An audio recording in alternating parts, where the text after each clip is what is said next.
আমার শাশুড়িকে দেখলাম মাছের বড় মাথাটা হাসতে হাসতে মেজো জামাইয়ের পাতে তুলে দিতে, আর ছোট্ট এক টুকরো লেজের অংশ আমার পাতে দিলেন। আমি এই বাড়ির বড় জামাই। ছোট শালিকার বিয়ে উপলক্ষে শ্বশুর বাড়িতে বেড়াতে এসেছি। আমার শ্বশুরের 3 মেয়ে, উনি 2 জামাই এবং 3 মেয়ে নিয়ে খেতে বসেছেন। আমার পাশে বসা আমার স্ত্রী প্রিয়া মায়ের এমন কাণ্ড দেখে একবার আমার দিকে তাকাচ্ছেন, আরেকবার মেজো বোনের স্বামীর দিকে তাকাচ্ছেন। আমার মেজো শালিকার স্বামী মুন্না অনেক বড় লোক মানুষ, তার তুলনায় আমি কিছুই না, নিতান্ত একজন গরিব মুদি দোকানদার। এই কারণে শ্বশুর বাড়িতে বড় জামাই হওয়া সত্ত্বেও মেজো জামাইয়ের কদর বেশি। মুন্না খুব হাসি খুশি মনে মাছের মাথাটা নেড়ে চেড়ে দেখতে লাগলেন। পাশে বসে আমার মেজো শালিকা ইভা বলল, মা তোমাদের জামাই মাছের মাথা খুব পছন্দ করে। আমার শাশুড়ি হেসে হেসে বলল, মেজো জামাই আমার সোনার টুকরা, তাই তো তার কি পছন্দ অপছন্দ সেটা আমি আগে থেকেই অবগত হয়েছি। শাশুড়ি মুখে এমন একতরফা কথা শুনে কষ্টে আমার বুকটা ভেঙে গেল, চোখ দিয়ে জল গড়িয়ে পড়ার উপক্রম হলো। নেহায়েত আত্মসম্মানের ভয়ে অনেক কষ্টে চোখের জল সংবরণ করলাম। আমার শ্বশুর বিষয়টা বুঝতে পেরে আমার শাশুড়িকে উদ্দেশ্য করে বলল,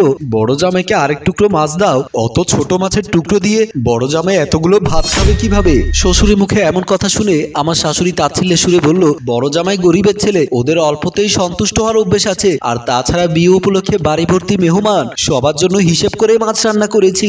এখন বড় জামাইকে আরেক টুকরো দিতে গেলে কাউকে না কাউকে মাছ ছাড়া ভাত খেতে হবে বলে আমার শাশুড়ি বিষয়টা এড়িয়ে গেল। আমার ছোট শালি যার বিয়ে সে রশনি বলল, বড় দুলা ভাই আপনি কোনো টেনশন করবেন না, মাকে দেখেছি বরাবরই মেজো দুলা ভাইয়ের প্রতি টান বেশি। আমার যখন বিয়ে হয়ে যাবে, আপনি যখন আমার শ্বশুর বাড়ি যাবে, তখন আমি আপনাকে অনেক ভালো ভালো খাওয়াবো। সত্যি কথা বলতে খেতে বসে এই ধরনের কথাগুলো আমার মোটেও পছন্দ হচ্ছিল না। বিষয়টা আমার স্ত্রী বুঝতে পেরে সে ভাত না খেয়ে উঠে চলে যেতে চাইলো। কিরে মা, ভাত না খেয়ে উঠে যাচ্ছিস? বাবা আমি গরিব ঘরের বউ, একবেলা ভাত না খেলেও আমার কিছু যায় আসে না, ওটা আমার অভ্যেস হয়ে গেছে বলেই আমার স্ত্রী ওখান থেকে উঠে চলে গেল। আমারও উঠে চলে যেতে ইচ্ছে করছিল, কিন্তু বিষয়টা বেশি বাড়াবাড়ি হয়ে যাবে, তাই আমি শত অপমান সহ্য করেও বসে আছি। আমার শাশুড়ি বলল, গেলে যাক, মনে হয় খিদে নেই, আমার সাথে সকালে জল ভাত খেয়েছে। কথাটা শুনে তাচ্ছিল্য করে আমার মেজো শালী ইভা বলল, আমার বড় আপা শ্বশুর বাড়িতে জল ভাত খেতে খেতে ওর অভ্যাস হয়ে গেছে। আমার শ্বশুর বাড়িতে সকালবেলা সবাই ফাস্টফুড খায়, আমি আর তোমাদের জামাই সকালবেলায় বার্গার স্যান্ডউইচ ছাড়া নাস্তা করতে পারি না। আমার মেজো শালিকার স্বামী মুন্না বউয়ের সাথে তাল মিলিয়ে বলল, চাইনিজ কিংবা চাউমিন, সাথে একটু থাই স্যুপ হলে ভালো হয়। মেজো শালিকা ইভা বলল, বাবা শুনেছো তো, তোমাদের জামাই যা যা বলেছে, কাল সকালে যেন ঘুম থেকে উঠে ব্রেকফাস্ট করার সময় ওসব আইটেম পায়। আমার শাশুড়ি মেজো মেয়ের কথায় সায় দিয়ে বলল, ওসব নিয়ে তুই কোনো চিন্তা করিস না মা, ভাগ্যগুণে এমন বড়লোক জামাই পেয়েছি, ও যা যা খেতে চায় তা সব কিছুর ব্যবস্থা করব। আমার ছোট শালী রশনি বলল, বড় দুলাভাই আপনার পছন্দের কিছু থাকলে বলেন, মেজো দুলাভাইয়ের জন্য যখন এত আয়োজন করবে, আপনার জন্যও কিছু না কিছু তো করতে পারবে। আর তাছাড়া শ্বশুর বাড়ির জামাই বলে কথা। কথা শেষ করার আগে আমার শাশুড়ি রশনিকে থামিয়ে দিয়ে বলল, বড় জামাই গরিবের ছেলে, ওর জল ভাত খাওয়ার অভ্যেস আছে, আর তাছাড়া রাতে খাওয়া দাওয়ার পর অনেকগুলো ভাত বেঁচে যাবে, অতগুলো ভাত কি ফেলে দেবো নাকি? ওটা প্রিয়া এবং বড় জামাই সকালবেলা উঠে খেয়ে নেবে। আমার শ্বশুর আমার শাশুড়িকে থামিয়ে দিয়ে বলল, মর্জিনা তুমি একটু থামবে, কোন জামাইয়ের জন্য কিসের ব্যবস্থা করতে হবে সেটা আমার জানা আছে, এখন আপাতত চুপ থেকে খাওয়া দাওয়া করতে দাও। তারপর সবাই যে যার মতো খাওয়ায় ব্যস্ত হয়ে গেল। আমিও নিজেকে সংযত রেখে শত লাঞ্ছনা গঞ্ছনা সহ্য করে ভাত খেতে লাগলাম। খাওয়া দাওয়া শেষ করে রুমে এসে দেখি আমার স্ত্রী প্রিয়া খাটে উপর হয়ে শুয়ে বালিশ বুকে কান্না করছে। আমি এসে তার পাশে বসে পিঠের উপরে হাত রেখে বললাম, না খেয়ে চলে এলে যে? প্রিয়া আমার দিকে ফিরে বলল, মায়ের এমন পক্ষপাতিত্ব আমার একদমই ভালো লাগেনি। হাজার হোক তুমি গরিব হতে পারো, তুমি এই বাড়ির বড় জামাই, তোমাকে অপমান করা মানে আমাকে অপমান করা। আমি একটা দীর্ঘশ্বাস ফেলে বললাম, এ আর নতুন কি, বরাবরই তো আমরা 2 জামাই একসাথে শ্বশুর বাড়িতে আসলে আমার চেয়েও মেজো জামাই সম্মানটা বেশি পায়, ওটা নিয়ে আমি টেনশন করি না। মেজো জামাই বড়লোক মানুষ, শ্বশুর বাড়িতে আসার সময় গাড়ি ভর্তি উপঢৌকন নিয়ে আসতে পারে, আমি গরিব মুদি দোকানদার, আসার সময় 1 প্যাকেট বিস্কিট আর চানাচুর ছাড়া কিছুই আনার সামর্থ্য নেই, তাই হয়তোবা মেজো জামাই আদরটা একটু বেশিই পায়। দেখো বাবু, বিষয়টা তুমি সহজে মেনে নিলেও আমি মেনে নিতে পারছি না। মা সবসময় এমনটা করে, কেন তুমিও কম করো কোন দিকে? আজ না হয় মেজো জামাই এ ঘরের জামাই হয়েছে, তার আগেই তো তুমি এই ঘরের জামাই। তাছাড়া এবার বিয়ের সময় তুমি কি কম করেছো? মুন্না এবারই জামাই হয়ে আসার আগে এবারই সমস্ত দায় দায়িত্ব তুমি পালন করনি, মা ওসব ভুলে গেল কেন? বাদ দাও, রান্নাঘরে গিয়ে খেয়ে আসো, আমার খিদে নেই, মায়ের দেওয়া অপমানে আমার পেট ভরে গেছে। এমন সময় আমার ছোট শালিকা রশনি এসে বলল, দুলা ভাই আপনাকে আর বড় আপাকে ড্রয়িং রুমে ডাকছেন।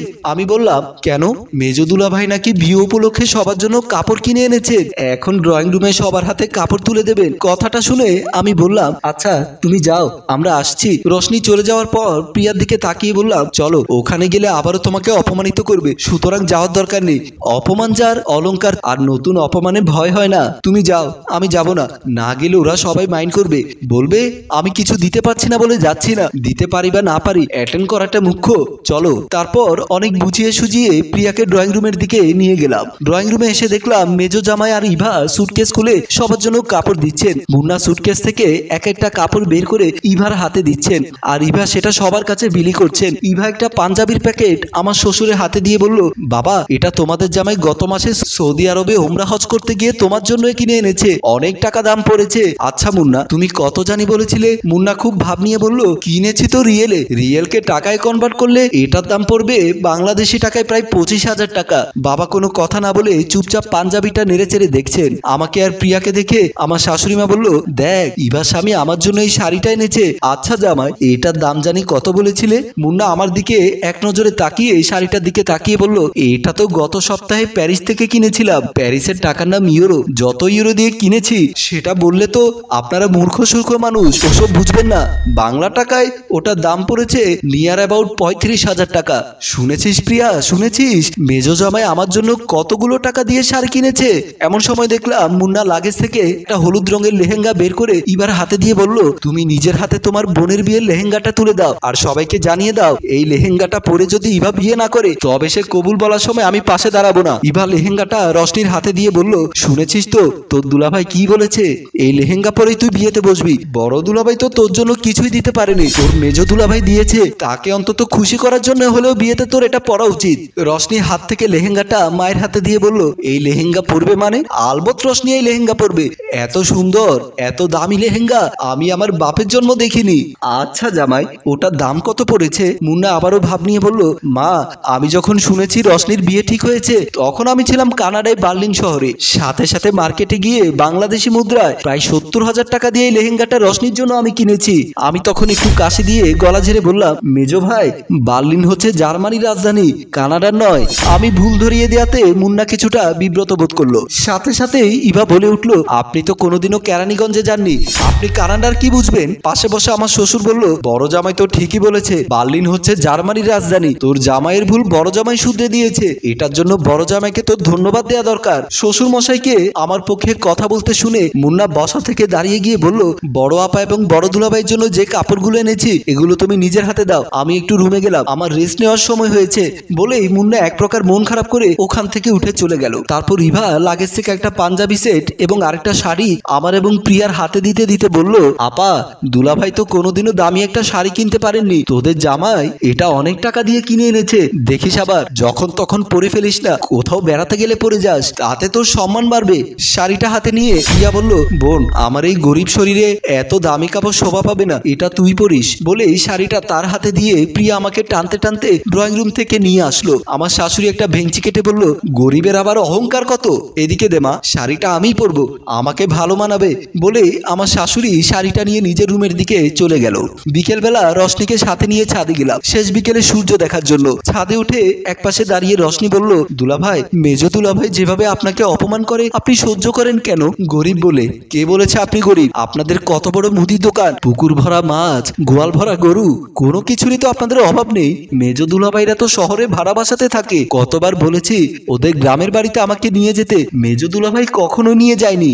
আমাদের সব থাকলেও ইভার জামাই শহরের মানুষ, হয়তোবা আমাদের চাইতে ওদের ধন সম্পত্তি বেশি হতে পারে, তাই বলে এত অহংকার করে কথা বলাটা কি উনার উচিত? এমন সময় ইভার স্বামী মুন্না পেছন থেকে এসে বলল, অহংকার করতেও একটা যোগ্যতা লাগে, সবার সে যোগ্যতা থাকে না, তুমি এখনো ছোট মানুষ, বিয়ে করো, সংসার করো, তারপর তুমি স্ট্যাটাস বুঝে যাবে। আমি বুঝতে পারলাম রশনির কথাগুলো মুন্না শুনে ফেলেছে, তাই তাকে বললাম, ভাই ও ছোট মানুষ, ওর কথায় তুমি কিছু মনে করো না। মনে করার কিছু নেই দুলা ভাই। আচ্ছা বাদ দেন, আপনার কাছে কি দিয়ে আসলেই হবে? ভাই আমি তো ধূমপান করি না। দুলা ভাই মেয়েলি স্বভাব এখনো গেল না? ধূমপান করা ছাড়া কি ব্যক্তিত্বের প্রকাশ হয় নাকি? ভেবেছিলাম ছাদে এসে একটা সিগারেট টানবো, তাড়াহুড়ো করে আসার সময় সিগারেটের প্যাকেট নিয়ে এসেছি, কিন্তু দিয়াশলাই আনিনি। আমি তখন রশনিকে বললাম, রশনি তুমি নিচে গিয়ে দিয়াশলাইটা এনে দাও, আমি যেতে পারবো না দুলা ভাই, আমি এখন বিকেলে সূর্যাস্ত দেখবো। বলে রশনি আমার আর মুন্নার সামনে থেকে এক পাশে চলে গেল।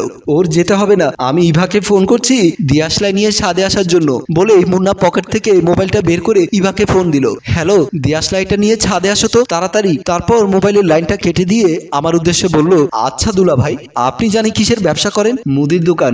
ভেরি ব্যাড, মুদির দোকান না হয়ে যদি দোকান হতো তাহলে লাইফে শাইন করতে পারতেন। ভাই মদ আমাদের ধর্মে হারাম, হারাম ছাড়া আরাম করা যায় নাকি? বলতে বলতে দেখলাম ইভা একটা দেয়াশলাই নিয়ে আমাদের সামনে আসলো। ধরো, দেয়াশলাইটা নিয়ে আসতে পারোনি? আচ্ছা এসেছি যখন আমাকে একটা দাও। বলেই দেখলাম ওরা স্বামী স্ত্রী দুজনেই দুটো সিগারেট ধরিয়েছে।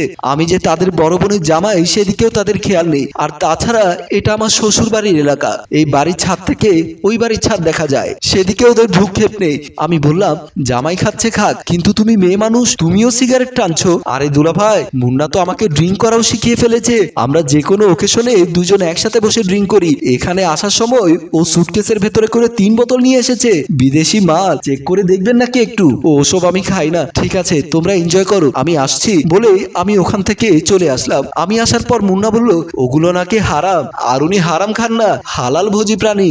বলে এই দুজনে হেসে হেসে সিগারেট টানতে লাগলো। রাতে মুন্না আর ইভা শুতে গিয়ে মুন্নার খাটের উপরে বসে দেখলো বিছানাটা তার পছন্দ হলো না। বলল ইভা তুমি ভালো করেই জানো নরম বিছানা ছাড়া আমি ঘুমাতে পারি না। আমি আসার আগে তুমি বাবাকে ফোন করে ফোমের ব্যবস্থা করোনি কেন? আমি মাকে ফোন করে বলেছিলাম, মা মনে হয় ভুলে গেছে, তুমি ওয়েট করো আমি দেখছি। বলেই ইভা আমার শ্বশুর শাশুড়ি রুমের দিকে গেল। আমার শ্বশুর শাশুড়ি তখন খাটের উপরে বসে বিয়ের বাজারের ব্যাপারে হিসাব নিকাশ করছিল। এমন সময় ইভা এসে বলল মা তোমাকে না আমি ফোন করে বলেছিলাম তোমাদের জামাই নরম বিছানা ছাড়া ঘুমাতে পারে না, তুমি কি ভুলে গেছো? ইভার কথা শুনে আমার শাশুড়ি জিহ্বায় কামড় কেটে বলল হাই হাই, আমি তো একেবারেই ভুলে গেছি। আচ্ছা দাঁড়া, ফোম না পেলেও আমি দুটো রজাইয়ের ব্যবস্থা করে দিচ্ছি, একটার উপরে আরেকটা দিয়ে ঘুমালে ফোমের মতোই ফিল হবে। পাশে বসা বাবা বলল তুমি দুটো রজাই কোথায় পাবে? ঘরভর্তি মেহমানে ভরা, কাদেরকে ঘুম থেকে তুলে তাদের রজাই এনে দেবে, ও নিয়ে তোমার টেনশন করতে হবে না, তোমার রজাই দিতে হবে না, আমি ব্যবস্থা করছি, চল ইভা আমার সাথে। বলে আমার শাশুড়ি মা এবং ইভা চলে আসলো। আমি আর প্রিয়া একটু আগেই ঘুমিয়েছিলাম। দরজায় টকটক শব্দ শুনে আমিও শোয়া থেকে উঠে বসলাম। আমার শাশুড়ি বলল জামাই বাবা তুমি একটু ওঠো তো। প্রিয়া বলল কেন মা, কি হয়েছে? আমার শাশুড়ি বলল তোদের বিছানার রজাইটা ইভাকে দিয়ে দে। প্রিয়া অবাক হয়ে প্রশ্ন করলো কেন? ইভা বলল আপা তোদের জামাই নরম বিছানা ছাড়া ঘুমাতে পারে না, শ্বশুর বাড়িতে আসার আগে আমাকে দিয়ে মাকে ফোন করিয়েছিল, মা বাজার থেকে ফোম কিনে আনতে ভুলে গেছে, তাই তোদের রজাইটা ওদের দিয়ে দে। বড় জামাই তো গরিবের ছেলে, ওর মাটিতে থাকার অভ্যাস আছে, আমি না হয় তোদেরকে একটা কাঁথা এনে দিচ্ছি। ইভার মুখ থেকে কেড়ে নিয়ে আমার শাশুড়ি যখন কথাগুলো প্রিয়াকে বলছিল তখন বারে বারে একটা প্রশ্ন আমার মনে ঘুরপাক খাচ্ছে, প্রিয়া কি আসলে ওনার পেটে ধরা মেয়ে, নাকি শ্বশুর বাড়িতে জামাইদের অর্থবৃত্তের মাপকাঠিতে মূল্যায়ন করা হয়? প্রিয়া কিছু একটা বলতে যাবে তখন আমি প্রিয়াকে থামিয়ে দিয়ে বললাম সমস্যা নেই, এমনিতে আমার মেরুদণ্ডতে ব্যথা, ডাক্তার বলেছিল শক্ত মাটিতে ঘুমাতে, দাঁড়ান আমি ভাঁজ করে দিচ্ছি। আমি খাটের উপর থেকে রজাইটা ভাঁজ করতে লাগলাম। আর প্রিয়া রাগে ক্রোধে অপমানে দাঁড়িয়ে দাঁড়িয়ে দেখছে।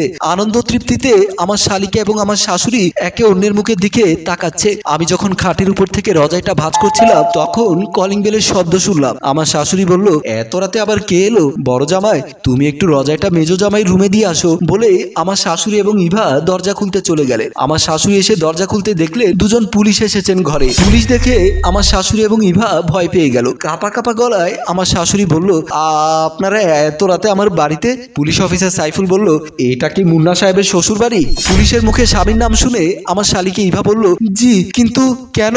উনি কি ভেতরে আছেন? জি আছেন, উনি একজন তালিকাভুক্ত চোরাকারবারি, আমরা ওনাকে অ্যারেস্ট করতে এসেছি। বলার সাথে সাথে পুলিশ অফিসারের সাথে থাকা কনস্টেবলটা রুমের ভেতরে চলে গেল। আমার শ্বশুর আমার শালিকা রশনি আমি এবং প্রিয়া পুলিশের শব্দ শুনে দৌড়ে সবাই দরজার সামনে আসলাম। আমাদের দেখে পুলিশ অফিসার সাইফুল আবারও বলল ওনার নামে অনেকগুলো মামলা আছে, আমরা অনেকদিন যাবত ওনাকে খুঁজছিলাম, আজ অবশেষে আপনাদের বাসায় পেয়ে গেলাম। আমার শাশুড়ি বলল আপনাদের কোথাও কোনো ভুল হচ্ছে, আমার মেয়ের জামাই চোরাকারবারি হতে পারে না। এমন সময় রুম থেকে পুলিশ কনস্টেবল মুন্নাকে ধরে নিয়ে আসলো। অফিসারকে দেখিয়ে বলল এই তো স্যার, শালাকে ধরেছি। মুন্না ভয়ে কাঁপছিল। আমার শালিকা ইভার মুখে কোনো সারা শব্দ নেই। পুলিশ অফিসার সাইফুল মুন্নার প্যান্টের বেল্ট চেপে ধরে বলল হারামজাদা, অনেকদিন আমাদেরকে ফাঁকি দিয়েছিস, আজ তোর শ্বশুর বাড়িতে এসে তোকে ধরলাম, এবার চল আসল শ্বশুর বাড়ির বড় ডেক্সির ভাত খাবি। বলেই মুন্নাকে নিয়ে চলে যেতে চাইলে আমার শ্বশুর ডাক দিয়ে বলল জামাই বাবা টেনশন করো না, তুমি তো আবার শক্ত বিছানায় ঘুমাতে পারো না, তোমার তো নরম বিছানা লাগে। শুনেছি জেলখানার ভেতরে ফ্লোরে ঘুমাতে হয়, ফ্লোরে ঘুমাতে ঘুমাতে যদি মেরুদণ্ড শক্ত হয়ে যায় তুমি জেল থেকে বের হলে আমি বড় ডাক্তার দেখানোর ব্যবস্থা করব। শ্বশুরের এমন কথা শুনে আমি মনে মনে হাসলাম। মুন্নাকে পুলিশরা ধরে নিয়ে গেল। আমার শাশুড়িও ইভা কাঁদছে। হ্যালো ভিউয়ার্স, অতিরিক্ত ভাব দেখানো মানুষগুলোর কপালে এমনই থাকে, অহংকার পতনের মূল, সেটা আবারও প্রমাণিত হলো। আমাদের গল্পটি আপনাদের কেমন লেগেছে তা অবশ্যই কমেন্ট করে জানান। ভালো লাগলে এক্ষুনি আপনার ফেসবুকে শেয়ার করে দিন। ধন্যবাদ।